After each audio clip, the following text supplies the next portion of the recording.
Hello বন্ধুরা, তো তোমাদের সাথে শেয়ার করেছিলাম রামকৃষ্ণ মিশনে গেছিলাম স্বামী বিবেকানন্দের জন্মদিন উপলক্ষে।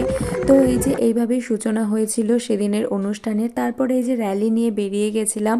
আসলে এখানে না আমাদের কলেজকে ইনভাইট করেছিলেন রামকৃষ্ণ মিশন থেকে। এছাড়াও 27টি স্কুল ছিল সেখানে সেদিন। তারপরে অনেক শিক্ষা সংগঠন ছিল। এছাড়াও অনেক সংগঠন সেদিন উপস্থিত ছিলেন এই অনুষ্ঠানে। তারপর এখানে গিয়ে তো সত্যি এত সুন্দর পরিবেশ দেখে আমি মুগ্ধ হয়ে গেছিলাম।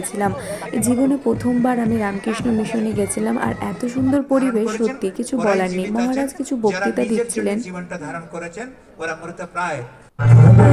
এখানকার সাংস্কৃতিক গান হলো, তারপরে এই যে এক এক করে সব লাইন করে সেখান থেকে কিছু উপহার আর খাবারের ব্যবস্থা করেছিলেন। তার জন্য এই যে সবাই সুন্দরভাবে লাইন নিয়ে দাঁড়িয়ে পড়েছিল।